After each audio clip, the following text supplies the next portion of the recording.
Fala, Jean. Tudo bem, presidente? Como você está? Tá tudo bem? Tá me ouvindo bem?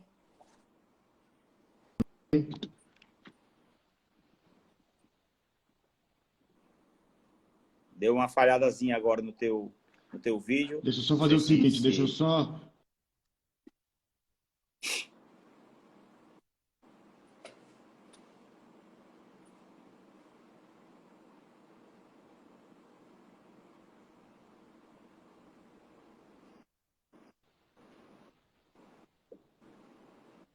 Tá me escutando bem, presidente?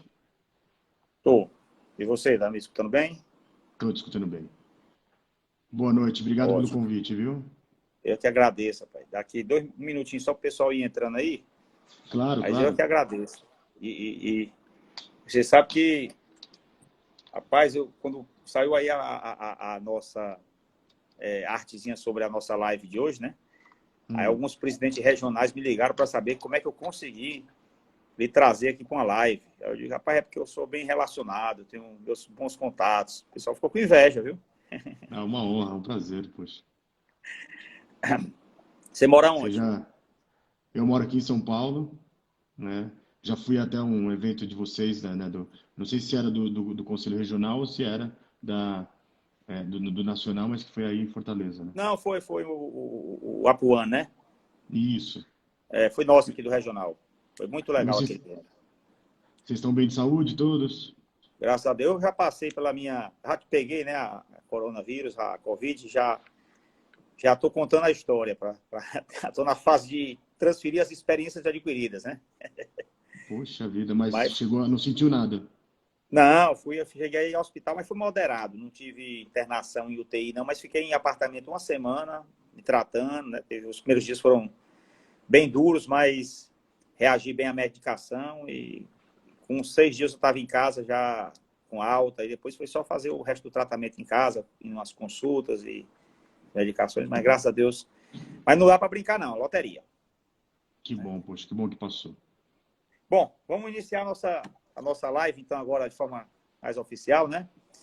O Gil Giardelli é nosso convidado aqui, especialíssimo, convidado de honra, repetindo aqui o que eu disse, né? Quando os outros presidentes regionais, dos conselhos regionais, viram que eu ia ter esse privilégio de ter uma live aí com o Gil, o pessoal querendo saber como é que eu tinha conseguido. Então, eu vi que realmente eu estou com prestígio, ou pelo menos alguém que me fez a ponte está com muito mais prestígio que eu, com certeza que foi a Solange, né? Então, é um prazer, Gil, estar com você aqui. Falar do Gil. Gil é professor e difusor de conceitos e atividades ligadas à inovação digital, de forma radical, né? Sociedade em rede, colaboração humana, economia criativa, digital e estudos do futuro. E isso aqui é bastante interessante porque eu acho que todo mundo gostaria de ter a oportunidade de conversar com alguém que possa entender muito bem o mundo que nós vivemos, esse mundo onde a economia do intangível, né, a economia e o capital intangível passou a ter uma importância muito grande, mas mais fortemente do que, por exemplo, os bens físicos perderam um pouco o valor dos ativos das empresas, né, de forma geral, principalmente essas empresas da economia do intangível, economia digital. Mas eu queria começar te perguntando aí, até mesmo porque às vezes as pessoas querem entender primeiro os conceitos para depois aprofundar um pouco a discussão, né? O que é exatamente essa economia do intangível, né? E o que é o capital intangível? O que é isso efetivamente no mundo dos negócios? O que é que isso hoje é relevante, tem de relevante? E as empresas, de uma forma geral, elas têm que buscar esse tipo de, de ativação, vamos dizer assim, de criar ativos intangíveis. Eles realmente são os que dão maior valor e agregam mais valor aos produtos e serviços de uma forma geral? Sim. Antes de trazer o conceito, eu queria exemplificar, que eu acho que fica até mais fácil para dar o conceito. Para vocês terem uma ideia, a Netflix, ela aumentou nos primeiros 3 meses de 2020, na Bolsa de Valores ela já tinha o mesmo valor, só que enquanto a Netflix ganhou 19 bilhões de valor extra nas bolsas de valores mundiais, a Disney perdeu 88 bilhões. O que acontece? Uma empresa é dessa economia do intangível, do capitalismo do intangível. Por acaso ele fornece para você vídeos, filmes, etc. Mas ele é uma empresa de dados. Enquanto a Disney, né, que gosto muito da Disney, mas ela é uma empresa onde o negócio dela ainda está ancorado, né, nos hotéis, no parque. E aí veio essa pandemia e acelerou esse conceito de perda. Mas o que está acontecendo é que a economia do intangível é que não dá mais para você ver a riqueza de um país apenas, né, só medindo o número de estradas, o número de saco de grãos que são enfim, que as colheitadeiras pegam. Não dá para ter aquele conceito de PIB do século passado. Hoje o que conta muito também um dos fatores além da infraestrutura, né, e do PIB como nós conhecemos, o que é a economia da inteligência artificial. Isso a gente está vendo muito, né,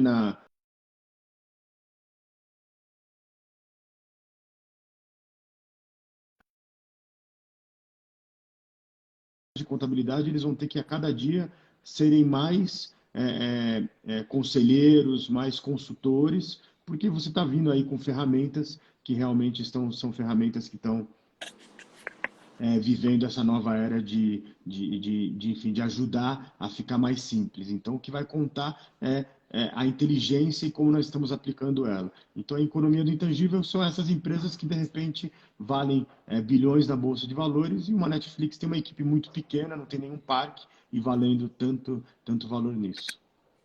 Tá, e tu achas assim, isso é mensurável, esse intangível, de forma na prática, assim, no mercado, é possível fazer essas avaliações? Eu sei que existem aí já algumas técnicas para isso, né, no mundo dos negócios, mas isso realmente funciona? Ele é acreditado? Como é que ele mensura? É com base no que os contadores levantam ou é com base em outras técnicas e outras práticas? Como é que você enxerga isso no mercado? Você já tem você já tem até cálculos e modelos matemáticos para mostrar como seria o PIB já dentro desse capitalismo sem capital e dessa economia do intangível. Você já tem 22 países utilizando isso, né, que estão usando muita robótica, muita automação. No Brasil é um conceito muito novo. Isso começa quando dois economistas britânicos lançam um livro, são professores, e eles, depois de 10 anos analisando empresas da economia, digamos, física e as empresas do mundo que nós chamamos de physical, né? Na verdade, a grande mensuração de tudo isso é o conceito aonde você tem uma Amazon que, nesse exato momento, está contratando 100 mil pessoas, enquanto o comerciante, né, enfim, do nosso bairro, da nossa esquina, está tendo uma grande dificuldade porque demorou para transformar na digitalização. Então, a digitalização ela vai acontecer em todas as esferas, e agora com essa pandemia acelerou mais isso, e essas empresas que já nasceram digitais estão tendo um caminho, digamos, menos difícil. Claro que vai ser enfim, o tropeço da economia mundial vai ser gigantesco, que todo mundo vai sentir, mas eles estão conseguindo. Isso a gente pode pegar, né, o que vai contar agora é de que cada um emprego que está se fechando pela ruptura digital, quase 3 novos estão se abrindo. Só que são empregos diferentes e que exigem muito capital intelectual. Então a gente vai ter que incentivar com que as pessoas façam mestrados, doutorados, pós-doutorado. Mas qual é o conceito disso? Aqui no Brasil ainda, o país, infelizmente, tem a maior índice de desemprego entre doutores no mundo, porque a gente não está sabendo fazer a transição para essa nova economia.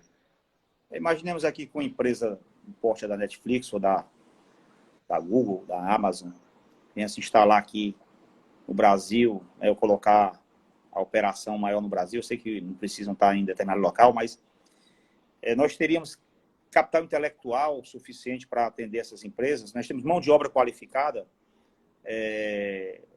Como é que a gente se prepara para isso? Eu vejo aqui no Ceará, por exemplo, mais especificamente, aqui é um estado que que aprova muito aluno no ITA, né? Uma grande aprovação no ITA vem de alunos do estado do Ceará. Mas são alunos que saem daqui, vão embora, vão para outros centros, vão para fora do país, ou para o sul, ou para o sudeste, e às vezes não retornam mais porque o mercado não consegue absorvê-los. Aqui não tem empresas com capacidade de pagar o que eles estão ganhando em outras localidades, né? E às vezes você também procura essa mão de obra, ela também não existe. Você tem uma mão de obra que ele procura, uma mão de obra que não tem qualificação.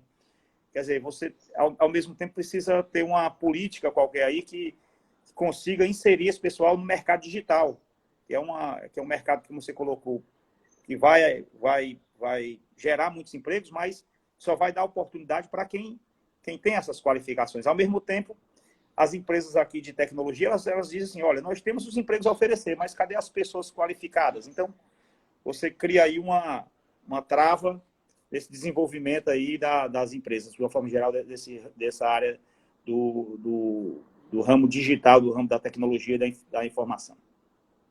Vamos pegar uma carreira mais simples, que você nem precisaria estar se formando no ITA, né? Até se você tiver a formação do ITA, é claro que a formação do ITA é espetacular, mas o conceito de cientistas de dados, né? Que são aquelas pessoas que fazem o que nós chamamos de ciências de dados. Uma multinacional de tecnologia brasileira, ela para continuar competindo no mundo com as gigantes americanas e chinesas, ela precisa desses doutores em ciência de dados, esses mestres em ciências de dados, e ela estava com muita dificuldade.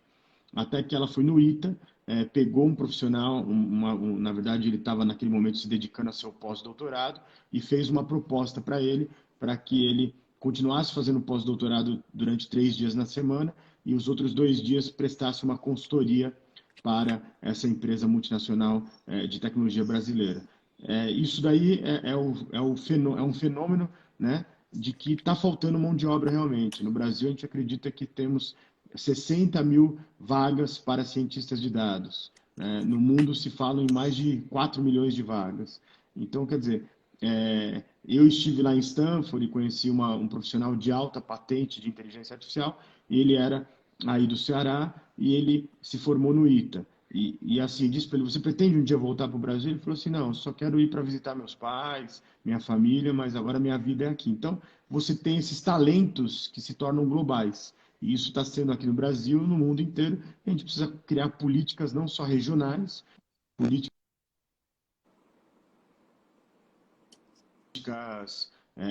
como eu posso dizer assim, políticas de retenção Públicas. porque para a inovação acontecer num país, ela precisa ter o que nós chamamos da tríplice hélice da inovação, que é o conceito de você ter a academia muito bem resolvida, né, trabalhando com a iniciativa privada dando oportunidade para essas pessoas de alta patente intelectual, e o governo tendo políticas públicas bem feitas. E aí eu não estou falando só não estou falando de dinheiro, estou falando, por exemplo, hoje no Brasil se demora de 10 a 15 anos para fazer uma patente, enquanto em vários países lá fora você está fazendo entre 2 a 7 anos. E aí muitos brasileiros estão levando patentes para os Estados Unidos. Quando isso acontece, o dinheiro da patente fica lá fora. Né, e a probabilidade de você perder aquele cérebro também fica lá fora. Então, o Brasil precisa fazer uma pergunta sobre o que ele deseja nessa nova era do conhecimento. E essa mão de obra para se qualificar para virar um cientista de dados, onde é que esses cursos são ofertados com facilidade ou não tem ainda quem... Porque eu particularmente, não vi muito essa venda de cursos. Venha se formar aqui em cientista de dados, isso aqui é o mercado do futuro, né? Isso aqui é que tem muitas oportunidades. Eu não vejo assim o pessoal está continua procurando o direito, continua procurando a administração de empresas, né? Ciências contábeis, economia. E eu acho que, claro, você pode fazer todos esses cursos que eles agregam, evidentemente, na sua vida profissional, mas se você puder complementar com esse conteúdo aí, para que você possa, dentro da sua profissão, reunir dados e que eu entendi aqui, trabalhar bem esses dados para dar boas respostas, né? Transformar aqueles dados em conhecimento e conseguir agregar valor no seu serviço, eu acho que você se tornará um profissional diferenciado. Mas eu, ao mesmo tempo, não consigo enxergar muito essa oferta de curso. Ela existe realmente? Não, ainda infelizmente a nossa academia, e eu faço parte dela, ainda está um passo atrás, enquanto a gente está formando profissionais, digamos, de Big Data, ainda um pouquinho de inteligência artificial, mas não voltado para os negócios, pouco se fala de ciências de dados. Mas se as pessoas que estão assistindo a gente quiserem entender um pouco, você tem uma universidade online que é formada pelo MIT e por Harvard, que chama edx.org. Tem os cursos gratuitos de ciências de dados de introdução, em português, inclusive, recomendo muito. E assim, a gente só tem que desmistificar. Por exemplo, o cientista de dados, ele cabe em qualquer profissão. Hoje, os médicos, os novos médicos que estão operando com um tipo de robô que chama Da Vinci, que é um robô que você consegue operar, você aí de Aham. Fortaleza como médico, usando esse robô, operando uma pessoa que está em outro país ou em outro estado, ele é um tipo de cientista de dados. Os jornalistas, né, o Google oferece cursos gratuitos para data jornalistas, né? No conceito da administração, você vai poder fazer administração de empresas, mas também ser um cientista de dados. Sim, Porque você tem dois caminhos. Você tem aquele caminho da programação, que não é isso que eu estou falando, de programar, etc. Mas você tem o caminho também, que é o que mais falta, daquele estrategista de negócio, que fala assim, como que eu... Né? Vamos falar aqui de algo que está mexendo um pouco com a nossa área. O Conta Azul, né, que é ali do interior de Santa Catarina, ele sim é uma empresa de dados, ele tem vários cientistas de dados. Então, a gente vai precisar ter... o cientista de dados ele pode ser um médico, pode ser um administrador, pode ser um programador, né, e você está atrelando isso. E o grande ponto é que hoje a universidade o curso mais procurado de MBA do mundo, né, e de graduação, não está numa faculdade americana nem europeia. Ela está numa faculdade em Beijing, chama o programa Yunpen, e ele ensina para as pessoas que fazem engenharia, inteligência artificial e artes liberais, né, literatura. E para quem entra nessa faculdade para estudar sobre artes liberais, também estuda engenharia e inteligência artificial. Então, a gente está no momento que a gente vai precisar de pessoas que tenham o que nós chamamos de uma visão 360. A gente está saindo daquela fase onde você era um grande especialista, você tem que continuar se especializando, mas também você tem que ter uma visão mais ampla de sociedade. o pessoal pediu para repetir aí, Gil. O site que você disse que tinha esses cursos é EDX, É, EDX, é isso? deixa eu colocar aqui nos Escreve, comentários, escreve aí. edx, peraí, edx.org, tem a Udemy Academy, mas aí, só para não achar o curso errado, tem, acabei de colocar aí, tem os cursos para programadores, né? Mas também o que eu mais recomendo, para especialmente aqui a nossa audiência, tem que ser o curso para aqueles que são, enfim, de negócios, né? Que são os profissionais que você não precisa programar no Hadoop, na inteligência artificial, mas entender esse novo conceito. Tá. E essa questão aí você colocou, falou em inovação também, né? O que seria inovar? O cara descobrir aqui, por exemplo, uma fórmula qualquer, isso é inovar. Como é que a gente traz isso? Quando se fala em inovação, se imagina logo alguém construindo alguma coisa diferente, né? Que vai resolver um problema. Estou falando assim do ponto de vista bem rasteiro, sendo bem popular, né? O que é isso? Ou isso aí tem a ver com processo, ou isso aí tem a ver com aumentar valor agregado em alguma coisa, você conseguindo fazer de uma forma diferente dos demais. Como é que você enxerga essa coisa? Que se fala muito em inovação, né? Aliás, faz muito tempo que se fala em inovação, mas a gente não vê assim um esforço muito grande de inovar nas empresas, né? Com raríssimas exceções. Então, o que seria inovação na tua visão, principalmente no mundo de hoje? Eu acho que, na verdade, a inovação, você tem mais tipos de inovações, mas vamos ficar com 5 delas, tá? Você tem a inovação incremental, a inovação radical, a inovação de enxame, mas para o estágio que estão as empresas hoje, a gente tem que começar com a inovação que eles chamam de inovação dos comuns, que é uma inovação simples que traz um empurrão para que a empresa seja mais inovadora. Um exemplo disso, quando eu colaborei com o Tribunal de Justiça de São Paulo, aqui em São Paulo, a gente podia começar com uma inovação onde colocar equipamentos, inteligência artificial, fazer todo um processo diferenciado, mas o primeiro passo para fazer essa inovação foi o passo de colocar um conceito de tentar tirar o papel. E aí foi o primeiro tribunal, depois de 4 anos, que conseguiu tirar aqueles papéis. Tinham pessoas que trabalhavam ali que carregavam carrinhos com processos, né? E isso foi uma digitalização. Então, isso pode parecer bobo hoje, mas na época foi um grande passo da inovação. Sim, sem dúvida. Então, essa inovação que a gente fala de criar foguetes, de criar curas do câncer e tal, isso é uma inovação já num outro nível, né? Umas são radicais, outras são inovações incrementais de alto impacto. Então, é importante que o processo de inovação ele começa aos poucos, né? Eu vi uma grande multinacional que ela falou assim, qual é o primeiro passo da gente fazer a inovação? Ela criou um comitê de inovação que eram de voluntários, né? Como a gente tem aqueles comitês lá de segurança, e a primeira decisão que eles tomaram é assim, a partir de agora nós somos 25 mil funcionários aqui e não vamos ter mais copinho descartável, por dois motivos. O primeiro que o copinho descartável é um lixo que o mundo não precisa mais, e a economia no final do ano será de alguns milhões, porque você tem que comprar o copinho descartável. E aí eles fizeram um processo de cada um ter a sua jarrinha ali de alumínio e tal. Pode parecer muito bobo, mas a inovação é quando você consegue criar um novo processo, fazer uma nova economia, né? Fazer uma inovação. E aí, essa inovação mais radical, ela demora um pouco. Pegar um outro exemplo aqui no Brasil, né, presidente? A Magalu é uma empresa muito bacana e que está sabendo andar muito bem no mundo digital, mas ela começou essa caminhada digital já faz quase 20 anos, né?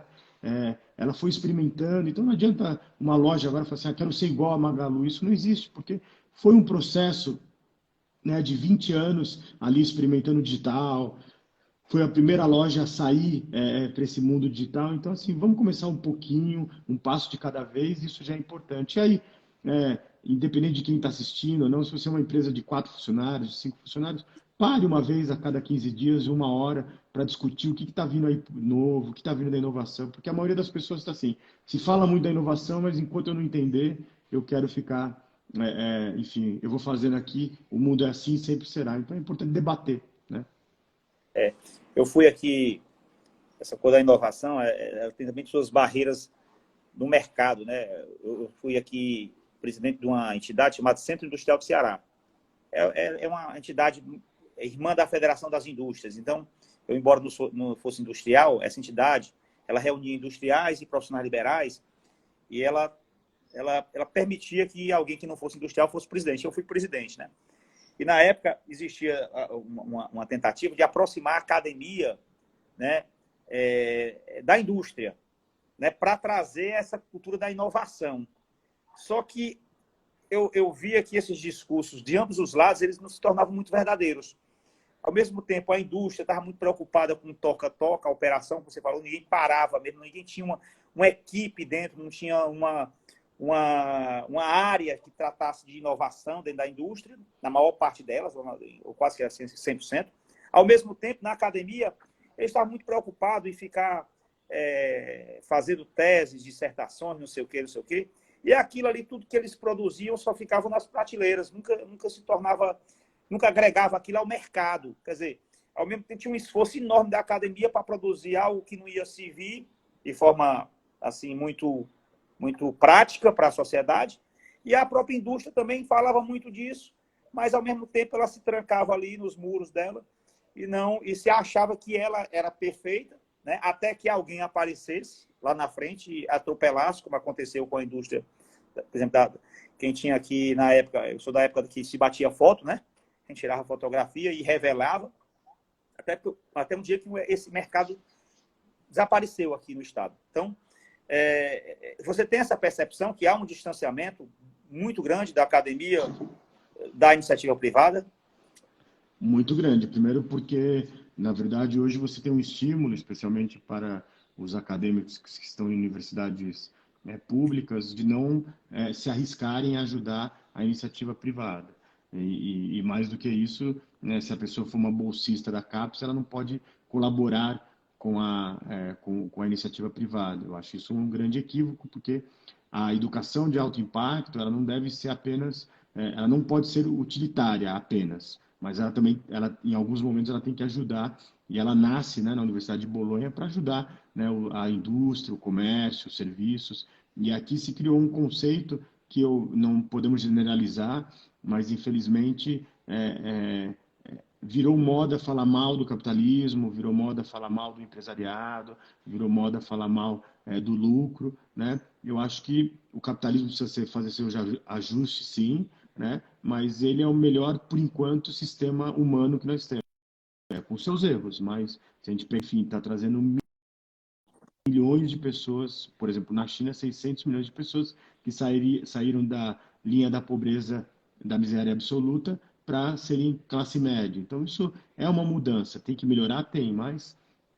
E, por outro lado, as empresas, né? Até então, uma empresa boa era uma empresa que ela tinha duas pilastras muito claras: a eficiência operacional e a eficiência financeira, né? Dentro da eficiência financeira, você teria ali as vendas. Só que agora, nesses últimos anos, nós estamos observando em milhares de empresas no mundo que aquelas que tiverem a eficiência operacional e a eficiência financeira e não tiverem um terceiro pilar, que é a eficiência da inovação, elas estão sendo colocadas, né, enfim, ficando para trás. Porque a inovação não é apenas criar processos inovadores, mas é aplicar tecnologia de ponta, é fazer automação onde é possível, né? E aí o ponto claro que é assim, aqui nós temos as maiores, né, empresas de frangos, né, né, empresas de abate de animais, e você tinha um trabalho que era todo feito manualmente por seres humanos. Agora você tem máquinas que recolhem, né, os ovinhos, que colocam ali na incubadora para nascer, depois, enfim, isso, a automação, goste dela ou não, ela vai acontecer no mundo inteiro. E aí o mundo vai comprar daqueles que estão cobrando mais barato e estão fazendo automação.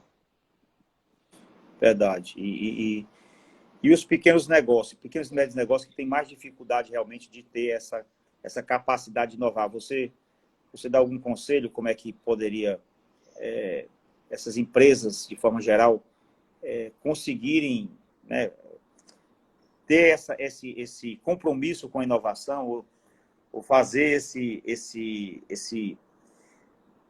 estruturar isso dentro de uma agenda que ela tem? Normalmente são empresas que vão... Eu chamo de empresa toca-toca, vão tocando.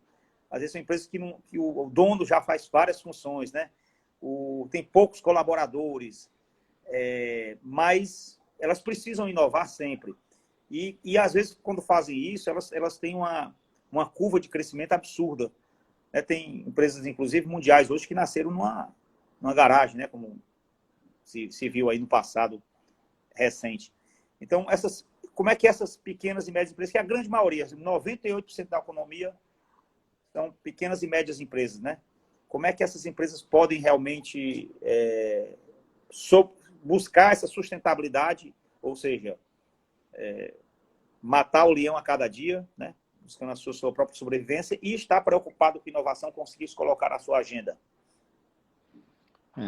O ponto é assim, infelizmente, né, e não é culpa dos profissionais, das empresárias, dos empresários, sendo empresário hoje no Brasil, você é muito seduzido pelo operacional. Porque, como você disse, a pessoa tem que se preocupar com a venda, tem que se preocupar com os impostos, né, tem que se preocupar... Ele é quase um faz-tudo, especialmente na micro e pequena empresa. Mas aquelas empresas, eu posso assegurar, que forem seduzidos 100% pelo operacional, e o operacional é muito sedutor, infelizmente, em pouco tempo serão substituídos por outras empresas que vão chegar.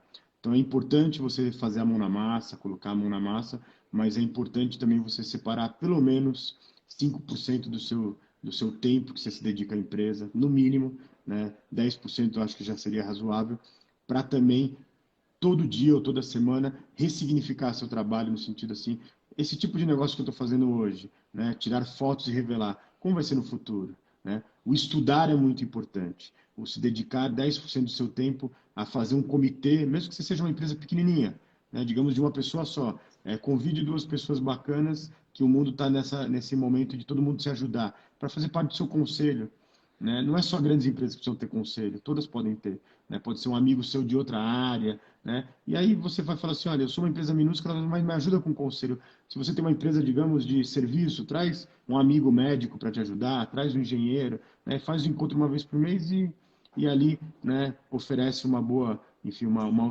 hospitalidade bacana e algo assim. Então as empresas vão ter que pedir um olhar de fora. Só que esse tempo é um tempo onde que você vai se dedicar a estudar, a pensar, e aí a gente precisa pelo menos 5% do tempo todo dia pensar o que eu estou fazendo hoje. Vai caber daqui a 5, 10 anos? ou eu vou sofrer como sofreu tantas empresas aí que tinham a oportunidade de ter inovado e se perderam no seu dia a dia? Eu particularmente aqui, tenho uma empresa, nós fizemos 31 anos, né? E quando a nossa empresa... E ao longo da nossa trajetória, uma coisa que eu sempre me perguntavam, assim, tanto internamente, né? Meus colaboradores e diretores e gerentes, como também, assim, colegas, falavam muito da concorrência. Pá, tua concorrência e tal, como é que tu tá fazendo e tal? E eu sempre dizia, rapaz, eu acho que a concorrência é excelente, gosto muito, eu acho bacana a concorrência, porque faz você... Ela tensiona você melhorar, né? Mas eu não tinha preocupação com a concorrência do momento. Eu achava que ela me tensionava a procurar ser melhor do que eles. Mas o que me preocupava é a concorrência que ainda ia vir, né? Aquilo que eu não sabia e não tinha nenhum conhecimento, mas que ela poderia chegar a qualquer momento. Alguém ter tempo para pensar e estar pensando enquanto eu estava operando, enquanto eu estava trabalhando. E essa pessoa, esse mercado, esse novo concorrente chegasse com novas ideias, com novos processos, né, com tecnologia e me tirasse, né, de tempo totalmente. Então, como você colocou aí, é o exercício permanente. E você nunca pode se considerar já cumprida a sua missão nesse ponto da inovação. Eu acho que ela é um exercício definitivo. Você tem que continuar o resto da sua vida empresarial sempre preocupado com isso, porque em algum momento você vai ser enfrentado com algo muito maior do que você possa imaginar hoje. Só para contar uma história que eu fiz um trabalho para uma grande TV aqui no Brasil, e aí eu fui escrever o case, porque era para a Universidade de Harvard, do Netflix, né? E da Disney. E o que foi interessante que eu descobri nisso é que quando os executivos da Disney ouviram falar da Netflix, a palavra deles foi assim, isso há 20 anos atrás, né? Esqueço aquelas Sim. pessoas ali, aqueles meninos e meninas do Vale do Silício, é como se o exército albanês dominasse o mundo. E aí o que aconteceu? O exército albanês agora está dominando o mundo e foi exatamente quem está estabelecido tende a não olhar o que nós chamamos de tendências não óbvias. E aí essa concorrência invisível que às vezes nos engana, né? Ela é preocupante. Gil, esse esforço que se faz, às vezes você fica querendo inovar e Meu gato tá você... por aqui, por isso que eu tô jogando Meu as coisas, gato? que ele vem trazer as coisas, desculpa, pô. Legal, tranquilo. Bota ele aí para a gente participar com ele. E ele me traz o brinquedo dele, eu tenho que jogar, entendeu? Legal. Mas, voltando aqui, assim, você faz às vezes um esforço muito grande, né? Eu acho que assim, é tipo uma coisa do ser ou não ser. Você senta ali com a sua equipe e às vezes passa semanas, meses tentando pensar, mas como é que a gente pode inovar? E puxa para aqui, puxa para lá, não consegue sair nada, né? Aí você acaba contratando outras pessoas para tentar ver alguma coisa e essa descoberta não aparece, não surge. Isso chega a frustrar. Como é que a gente lidar com isso? Ou isso é natural, né? Ou está faltando alguma situação que a gente está deixando de cumprir para conseguir ter esses estalos assim de tentar inovar dentro do próprio negócio? Como é que isso? Porque muita gente desiste, né? Diz, rapaz, eu passei aqui um monte de tempo querendo criar uma situação nova, mas isso me custava tanto dinheiro. Olha o gatinho aí. Me custava tanto dinheiro, isso vai me custar tanto tempo, ou isso também não me garante que vai dar uma resposta, eu vou precisar de investimento. Então, essa coisa da inovação, quando a pessoa se sente assim, quase que desistindo desse tema ou dessa prática. Você já disse sobre a liderança. A liderança hoje, durante muito tempo nas escolas de negócios, na MBA, a academia preparava o que nós chamávamos muitos eram líderes totalmente financistas. Era o líder que só se preocupava muito com as finanças, né, com o seu quarter, com o seu resultado. É claro que isso é importante, né? O lucro, as finanças é muito importante. Mas esses líderes esqueceram de um outro aspecto que é importante. Você tem que sim pensar em produtividade e pensar no financeiro, mas também você tem que separar um pouco de tempo para estimular para os seus liderados a criatividade, né? porque o caminho da inovação ele passa pela criatividade. E aí Sim, você precisa desse perfeito. líder que seja um líder que saiba equilibrar, sim, é importante cuidar das finanças da empresa, da sustentabilidade dela, é importante cuidar da produtividade, mas tem algum momento que você tem que deixar, e um líder que também estimula a inovação, ele é um líder que naquele momento que ele está naquela mesa debatendo sobre a inovação, ele deixa seu crachá do lado de fora. E o que a gente vê muitas vezes é que as empresas não deixam, digamos assim, de uma forma, né, apenas que ainda a gente entra nas reuniões de inovação, cada um segurando o seu crachá e a sua hierarquia. E nesse momento, é claro que tem que ter hierarquia, mas nessa momento de pensar a criatividade e a inovação, ela tem que ser uma empresa onde todos estão iguais ali. E a gente tenha a maturidade para escutar também algumas coisas que podem ser até doloridas sobre a nossa gestão, mas que é alguém que está ali na ponta, que está vendo que está acontecendo aquilo e que pode mudar. Então, quando você tem a hierarquia dentro de processos inovadores, você tende a castrar ela. Eu acho que a maioria não está se encontrando por esse processo do usar a liderança vertical e num processo de inovação nós precisamos de uma liderança compartilhada e mais horizontal.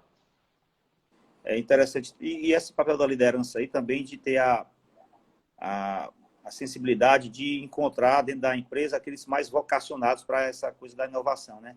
Aqueles que são mais inquietos, aqueles que gostam de pensar mais, porque cada pessoa tem sua característica própria, né? Sua personalidade, sua característica também, suas qualidades. Uns são mais operacionais, outros são mais estratégicos, outros são mais táticos, vamos dizer assim, né? Como diz enfim, e aí você, como líder, conseguir reunir, né, fazer um grupo e instigar, porque o que é vocacionado, ele gosta desse tipo de coisa, né? Agora, não pode deixar estar junto aquele também que são os lunáticos, né?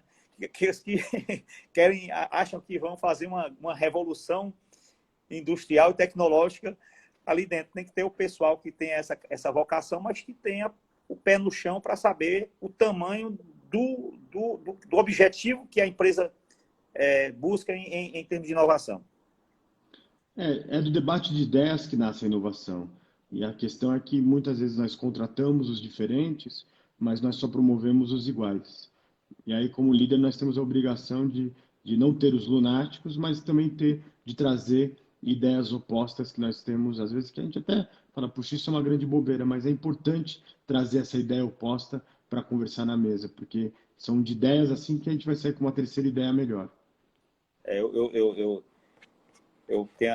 Quando fazia seleção, né? Hoje eu estou um pouco mais distante desse processo de seleção de RH da minha empresa, eu não sei como é que está sendo feito, mas na época que eu era o toca-toca e eu ia selecionar alguém, o pessoal queria colocar lá umas provas de contabilidade para o sujeito fazer a prova, né?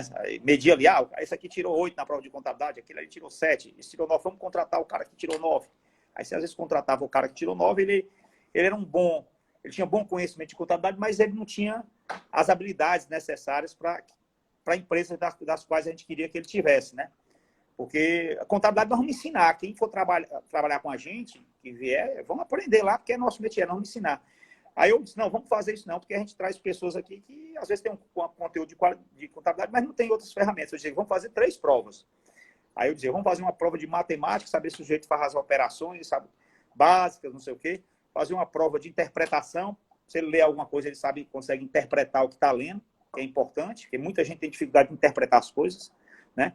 E a outra era uma prova de lógica, saber se o sujeito tinha capacidade, tinha inteligência lógica.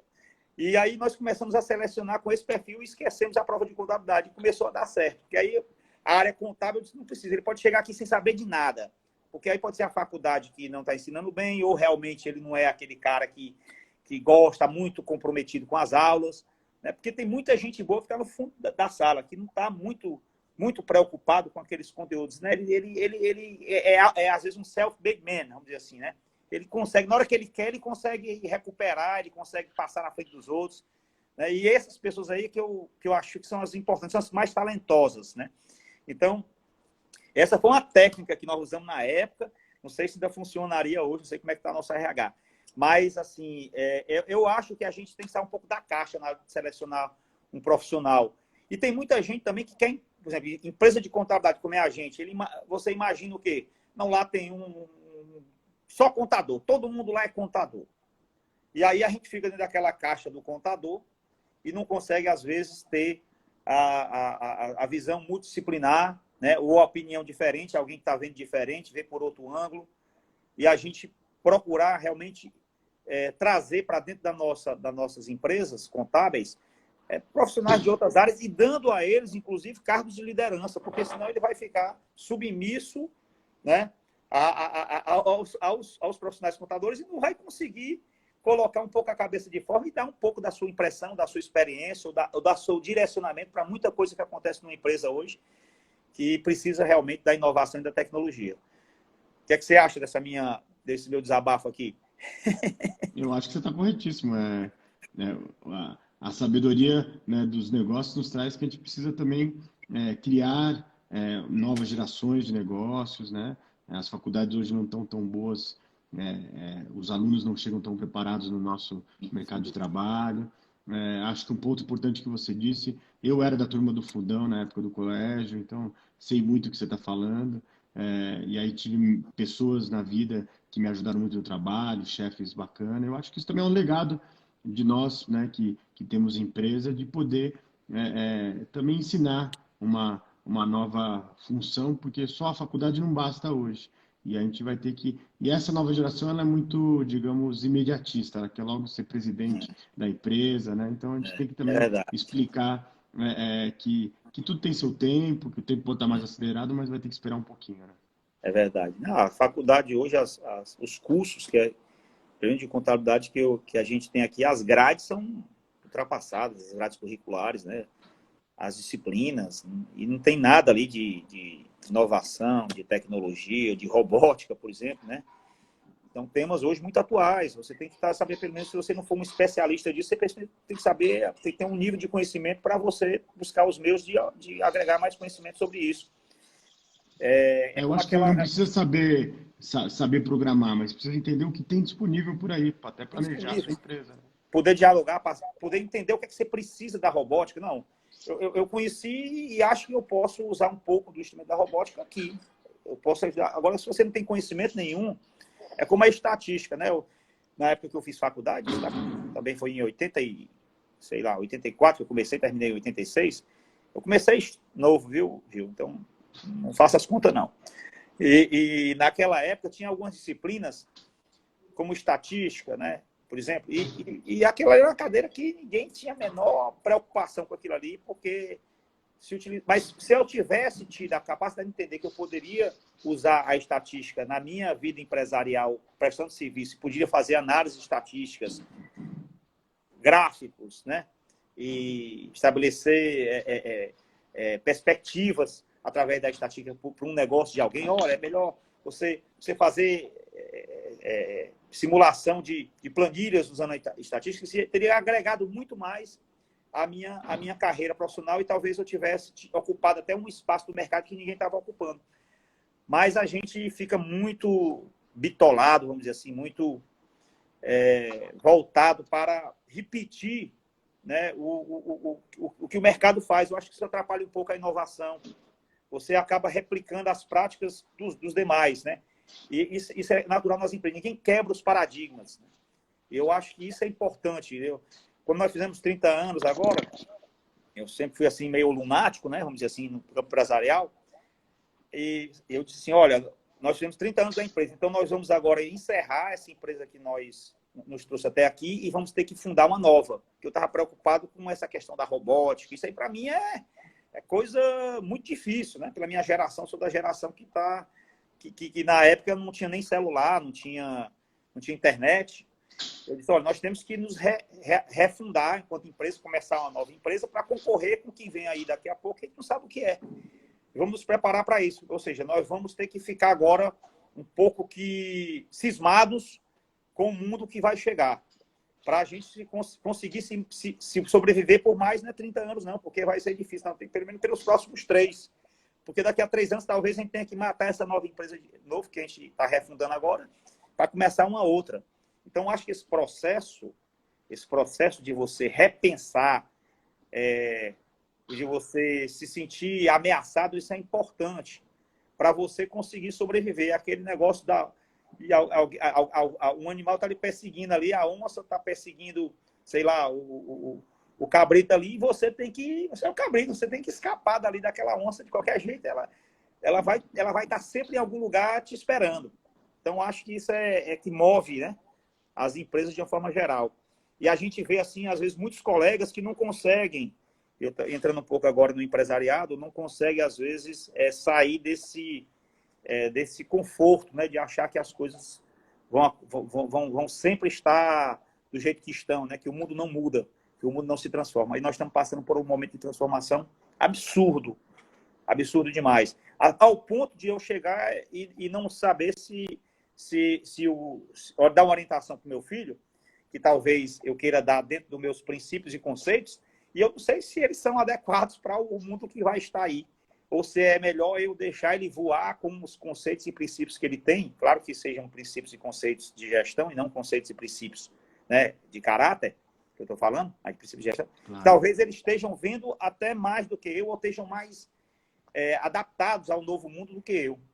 Então, acho que essa reflexão ela é importante, né, para nós todos, e nós estamos falando aqui com profissionais de contabilidade, de que nós estamos num momento de disrupção, como se fala realmente, né, muito grande. E que essa disrupção ela não é assim, disrompeu agora e depois acabou. Ela é constante, ela vai ser permanente.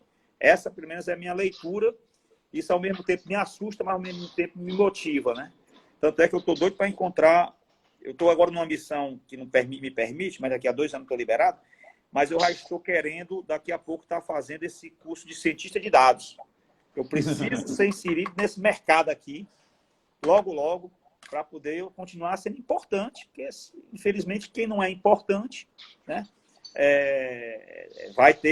não vai ser valorizado, vamos dizer assim. Mas o que você disse é muito bacana, porque volta a vários pontos que a gente teve aqui nessa conversa. Às vezes a inovação não acontece porque a gente está acreditando, a inovação ela tem metodologia, ela tem formas de fazer, e muitas vezes as pessoas acham que é só se reunir, né? Tem várias metodologias que você pode aplicar para encontrar inovação. E isso que você disse sobre refundar a sua empresa com 30 anos de idade, depois para 3 anos, tem um nome técnico na inovação. Ele foi criado por um economista em 1942, né, o Joseph Schumpeter, e ele falava assim: se você não estiver pronto para destruir criativamente o que você faz hoje, alguém fará isso por você. E isso ele chamou de destruição criativa. Quando ele criou esse conceito em 1942, ele acreditava que os conceitos de destruição criativa eram um conceito que demorariam 100 anos. Né? Depois isso foi diminuindo para 50 anos e agora a gente está falando de barbatana de tubarão. Qualquer ideia que você tiver hoje, se você não colocar em prática em 1 ano, alguém vai colocar essa ideia para funcionar. Porque qualquer ideia que você tem, 430 pessoas têm a mesma ideia. Só 3 colocam a ideia para funcionar. Então, aí estou te dando um empurrão de dizer para você assim, ó, entra nesse conceito de ciência de dados, do EA Economy, que é a economia da inteligência artificial, você vai continuar aí levando esse Brasil para frente. Oh, sensacional. Eu gostei desse conceito aí. Meu nome que você falou aí Destruição criativa. Destruição criativa, muito bacana. Gil, e agora nós estamos vivendo um momento assim de pandemia, né? Um momento diferente na vida da gente. Ninguém nunca passou por isso, a nossa geração, nem a geração dos meus... Enfim, nem a geração dos meus pais, nem dos meus avós tiveram, talvez, essa crise da humanidade, né? Uma crise mundial. Da pandemia está aí. E eu tenho visto, eu não sei se isso é uma impressão minha, assim, pouca criatividade não sei se por desconhecimento também da doença, não sei se isso é uma justificativa. E quando eu falo em criatividade, assim, é um plano. Quando você faz um plano, uma estratégia. Quando você faz uma estratégia, você coloca nela todas as ferramentas gerenciais necessárias para que ela aconteça. E a criatividade, e aí eu vejo se replicar muitos modelos, né? Nós estamos aí há praticamente 2 meses e meio, né? Aproximadamente isso, mais de 2 meses Sim. isolados, né? Uma escuridão na frente. Aqui, pelo menos no Ceará, aqui está está uma situação mais agravada no ponto de vista de quantidade de pessoas contaminadas e mortes, né? Mas a gente não tem, assim, uma luz, né? Quais são as etapas que nós vamos fazer? Como é que nós vamos inovar em relação a outras localidades que estão usando só esse mecanismo isola, renova isolamento, renova isolamento, renova isolamento, sem ter uma estratégia mais completa. E talvez seja a falta de uma liderança até mundial também para direcionar isso, porque acaba isso sendo um problema que eu estou vendo em todos os ambientes, todos os locais, não é só no Brasil, não. E aqui no Ceará também. Será que a gente teria espaço para, além de buscar a vacina, que seria uma inovação, vamos dizer assim, né? Algo importante, feito por alguém que tem capacidade de inovar e criar um produto diferenciado. Mas, assim, dentro do plano, dentro da estratégia, caberia aí a gente pensar de forma mais inovadora para superar uma crise dessa? Não acha que a gente ficou um pouco menor do que poderíamos? Nós estamos menor do que deveríamos hoje, enquanto humanidade. Nós acabamos quase que encurralados pela essa crise, de uma forma geral, sem termos muita capacidade de reação. Eu vejo pouca coisa assim, porra, isso aí que estão fazendo agora, bacana, os caras conseguiram fazer isso, né? E mostrou, assim, uma certa impotência. Eu não sei se isso é algo, assim, que você possa também perceber ou não, se eu estou realmente enganado. Como é que tu vê isso? Na verdade, assim, eu como estudioso de futuro, e esses dias a principal pensadora de estudos do futuro, uma mexicana, ela disse assim, desde 1989, nós profissionais de futuro falamos sobre pandemias, e os governantes não deram a mínima bola sobre isso. Então, era algo que já ia acontecer, a OMS já declarava que ia acontecer, né? O SARS-CoV ia acontecer, só que a gente não tomou as decisões que deveriam. E agora, a gente está entendendo que todos os modelos estão errados. Alguns ainda até podem ser usados, mas estão errados. Eu fiquei muito impressionado agora com a entrevista do governador do estado de Nova York, onde ele foi um grande defensor do lockdown, de fechar a economia, etc. E agora ele fez uma entrevista baseada em dados e mais de 80% das pessoas que foram infectadas, né, estavam em casa. Em casa. Então, então, assim, a gente vai ter que começar a repensar e falar sobre isso. O problema é que quando a política entra num laboratório de ciência ou numa sala de aula, a ciência sai pela outra porta. E aí, infelizmente, no mundo inteiro nós transformamos essa pandemia numa discussão política, numa discussão entre quem concorda e quem não discorda, e faz parte da ciência testar novos modelos, faz parte da ciência tentar chegar até o limite, né? Vejam só, na Grã-Bretanha, o principal defensor do lockdown acabou de pedir demissão porque ele furou o lockdown que ele mesmo propôs de uma forma radical 2 vezes. Então, se ele que propôs não está aguentando, imagine os outros. E mais do que isso, né? Esse mesmo pesquisador da Imperial College, que agora pediu demissão do governo britânico, né? do centro de pesquisa, enfim, ele chegou a falar em 500 mil mortes, né? Morreram 20 mil pessoas na Inglaterra, por enquanto. É muita gente. É uma morte, cada morte para cada familiar é algo que a gente tem que respeitar muito.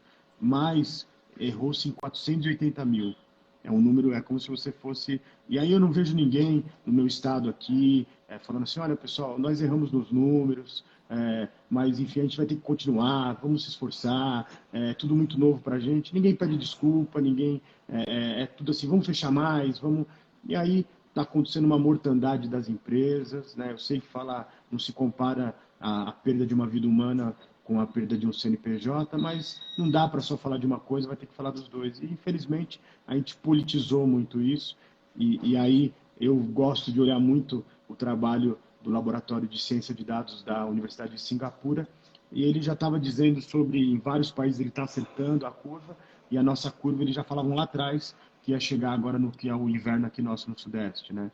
Que é maio, junho, julho e agosto. e é exatamente o que está acontecendo. Então, a gente precisa de líderes, estamos sem líderes no mundo inteiro. São Concordo. poucos aqueles que estão puxando essa nova era. Mas vamos ter que conversar, acho que a fala do Paulo Guedes hoje foi muito importante, porque ele, como ministro da Economia, tem que orientar, olha, eu tenho o privilégio de morar numa casa que tem jardim, que tem natureza, o meu laboratório é a 5 minutos andando daqui, eu posso ir lá.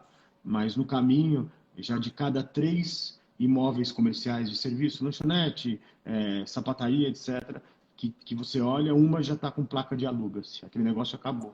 Né? Eu falei com o meu contador esses dias, ele falou assim, Gil, hoje eu cancelei 6 CNPJs. Né? Você sabe que cancelar CNPJ acabou a empresa. Então, a gente vai ter que, não dá para ser só a saúde, vai ter que ser a saúde, é muito importante em primeiro Claro. lugar, mas também falar da economia e falta liderança. É. Presidente, você sabe que quando dá 1 hora cai automático, né? Tá, nós já estamos com quanto tempo, hein? 58 segundos só? Eu acho que Não, sim, porque cai automático. não, 58 minutos? não, acho que ainda tem um tempinho ainda. Porque 1 hora cai automático, tá? Mas não começou a contagem regressiva ainda não. Nós temos alguns minutos ainda, viu? Me diga uma coisa. Rapaz, eu gostei aí, você tem um contador, esse contador deveria lhe colocar como consultor também, né? Se você estiver ajudando ele, certamente ele vai ser um profissional bem diferenciado, um profissional do futuro. Ele me ajuda Mas você muito, pô. estuda, né? Ele me ajuda muito. Ele Ajuda, tá né? me ajudando muito. Aqui a Augustinha está dizendo aqui que faltam 4 minutos. A minha vice-presidente, minha assessora número 1, está dizendo aqui que faltam 4 minutos. Mas ainda dá para fazer uma perguntinha. E concordo com tudo que você falou, falta liderança. E acho também que os governos, com raríssimas exceções, nos seus quadros de primeiro escalão, não tem pessoas qualificadas do ponto de vista de ter uma multidisciplinaridade, um conhecimento para agregar valor, uma visão sistêmica. Isso também deixa, às vezes, o gestor, o governador, o prefeito, muito órfão de uma visão mais sistêmica, mas é culpa do próprio que nomeou. Infelizmente, é assim que funciona. Mas, assim, Gil, e para a gente fechar aqui, nossas empresas contábeis, você falou de contábeis, nossas empresas contábeis, você imagina aí que tem espaço para a gente entrar nessa economia do intangível, nessa economia do futuro aí, que a gente tem capacidade eu sei que já tem alguns concorrentes aí, mas você acha que existe aí muita coisa pela frente? A gente pode ficar um pouco mais tranquilo com relação a isso, ou a gente tem que mudar radicalmente aí? Como é que você vê aí? Não acho que vocês têm que mudar radicalmente, mas eu acho que vocês têm que ter um senso de urgência. Eu vou te falar por quê. Eu já tive vários CNPJs e tive vários, enfim, empresas de contabilidade. Eu já tive empresas de contabilidade que me mandava todo mês ali um envelope com as DARFs para pagar e ali quando eu vi aquele envelope, o nome daquela empresa de contabilidade, eu falava assim, é algo para eu pagar, né? Quando eu encontrei uma empresa de contabilidade que investe um tempo de conversar, de explicar, que cobra até mais caro, mas fala assim, eu vou te ajudar, te orientar nesse cipó de impostos, de DARF, né? Porque a DARF, para quem não entende, né, presidente, é algo muito complexo, porque Sim, tudo é DARF.